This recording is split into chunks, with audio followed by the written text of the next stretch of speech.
Today I'm going to talk about Chapter 6, definitions and theorems. So the first definition is that of a foot. The foot is the point of intersection of a line and a plane. So I'm going to draw a picture of that so you can see what I mean. Here's my plane. And I have a line intersecting that plane, drawing it three-dimensionally. This point A is the foot. It's the point of intersection of a line and a plane. We have 4 ways to determine a plane. The first is a postulate, and if you remember, a postulate is a statement that we accept as true without proof. And that postulate says 3 non-collinear points determine a plane. So what that really means is that any 3 points that I draw that are non-collinear, meaning they don't lie on the same line, there is exactly one plane that will contain them. And that is why we name a plane with 3 points. This plane would be named plane ABC. There's only one plane, only one flat surface that can contain 3 non-collinear points. Theorem 45 says a line and a point not on the line determine a plane. So imagine I have a line and I have a point. There's only one plane that will contain both that line and that point. Only one plane available to do that. Theorem 46 says 2 intersecting lines determine a plane. If I draw a set of intersecting lines, there is only one plane that will contain both those lines entirely. Theorem 47 says 2 parallel lines determine a plane. If I draw a set of parallel lines, remember parallel lines by definition are coplanar, meaning that I can contain them within a plane. If I have 2 parallel lines, there's only one plane that will contain them. 2 more postulates to talk about. This one says if a line intersects a plane, not containing it, then the intersection is exactly 1 point. So if I have a line and it is not in the plane, that line will only intersect the plane in 1 point.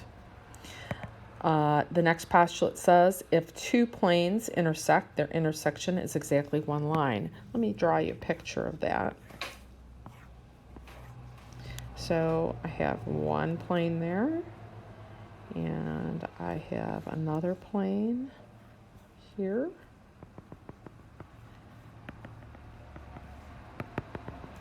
They intersect in exactly 1 line. Here are some questions that I'd like you to try to answer. Press pause on your video, and when you're ready for the answers, press play again.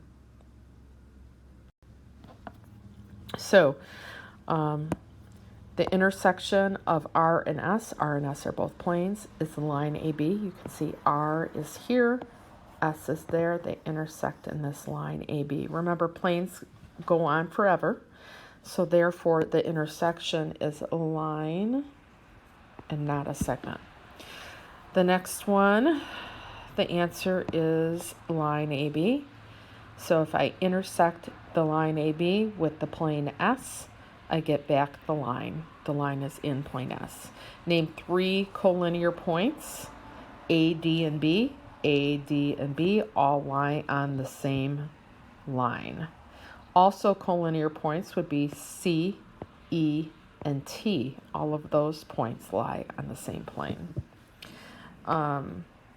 Name 4 non-coplanar points, A, D, E, and then C is not on that plane.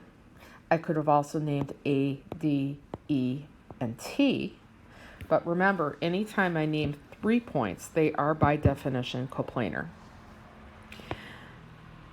Letter E, what plane do AB and E determine. Here's A, B, and E. They all lie in plane S. Letter F, what plane do line AB and ED determine? Well, let's see. It's S. Here is AB, and here is ED. Those lines intersect. They both lie in plane S. Letter G, name the foot of TC in plane S. So it's asking, where does the line TC intersect plane S? Well, here's TC. It intersects plane S at E. The next one asks, where does that line intersect plane R? That intersects plane R at C. Letter I, do lines CD and ED determine a plane? As long as they intersect, they determine a plane. CD is here, ED is here, they both intersect. There's one plane that will contain it. And actually, you can see here, might make it easier to see if I color it in. There is that plane that will cut through there, and that's the plane that it's determining. And then finally, the last letter, J, if CD is perpendicular to AB, here's CD, it's perpendicular to AB. Let's even draw that in.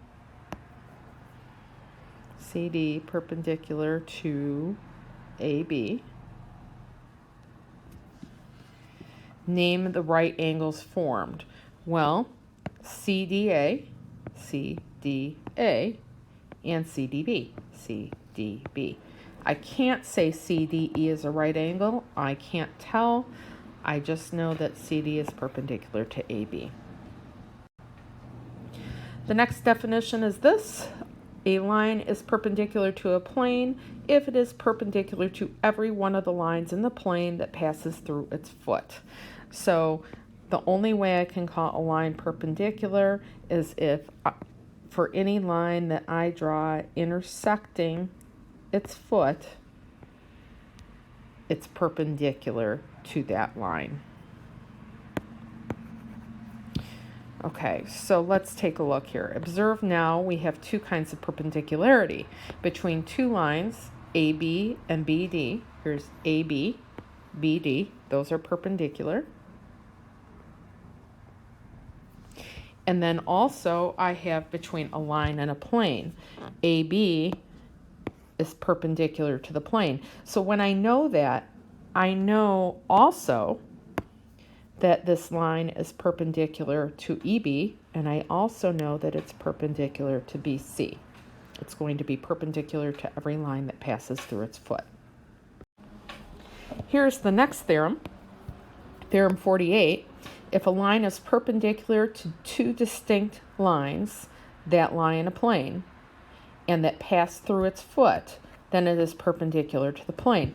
That's awfully nice because remember the definition is that a line's perpendicular to a plane if it's perpendicular to every line that passes through its foot.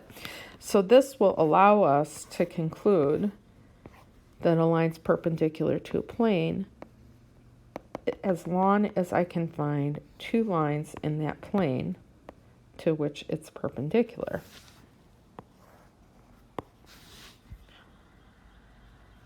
So I don't need to find any more than that in the plane that's perpendicular through its foot. As soon as I know that, let's name this line L.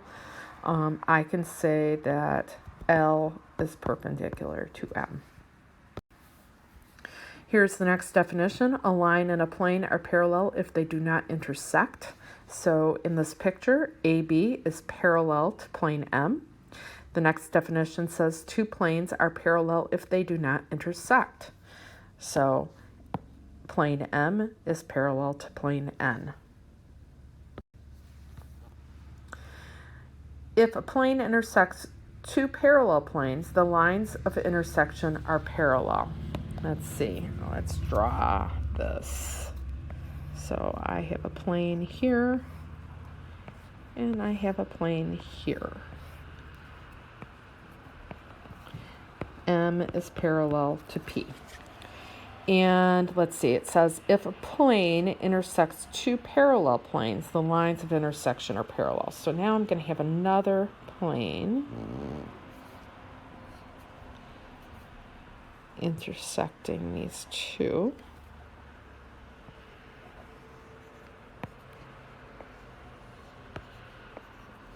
And let's make this so that I have some dotted marks here.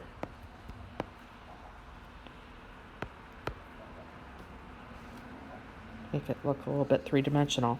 Yeah, so if in this case, this is L and this is K, I have a plane Q intersecting those two parallel planes, then I know that L is also parallel to K.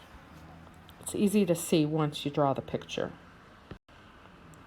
Okay, here is another problem. I would like you to try answer true or false to each letter, and when you're ready for the answer, press play. So the first one says, if a plane contains one of two skew lines, it contains the other. That is false by definition. Skew lines are not coplanar. Letter B, if a line and a plane never meet, they are parallel. That's true. That's by definition. A line and a plane that don't intersect are parallel. Letter C, if two parallel lines lie in different planes, the planes are parallel, and that is false. The easiest way to see this is to draw a box.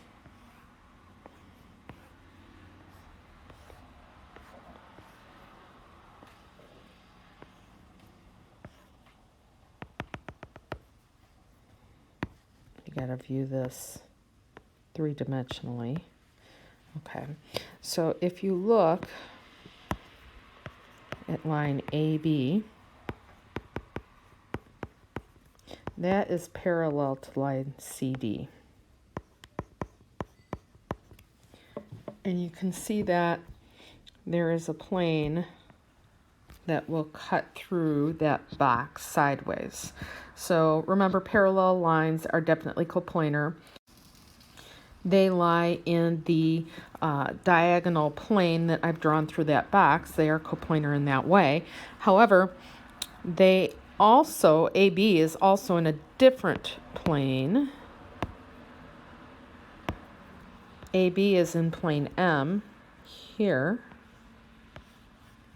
and CD is in plane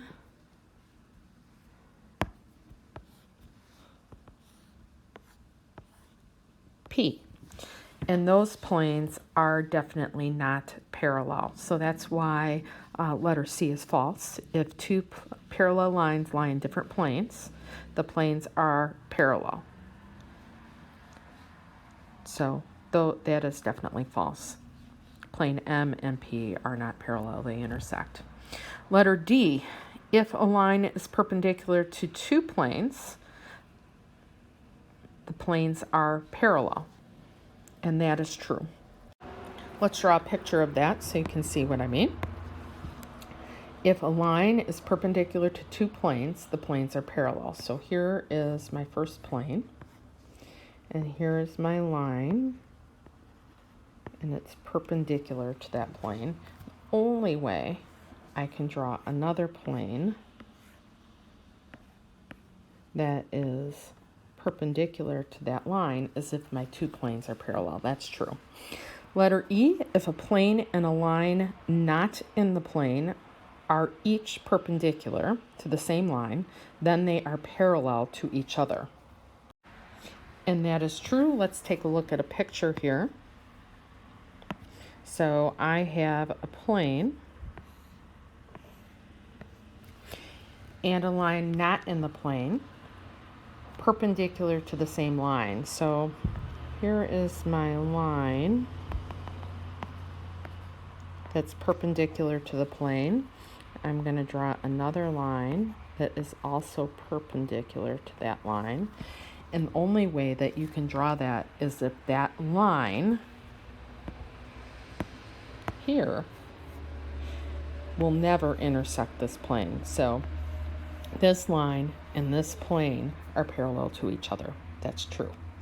And that concludes all of the definitions and theorems relating to Chapter 6. I would like you to give the online assignment a try. Thanks and have a nice day.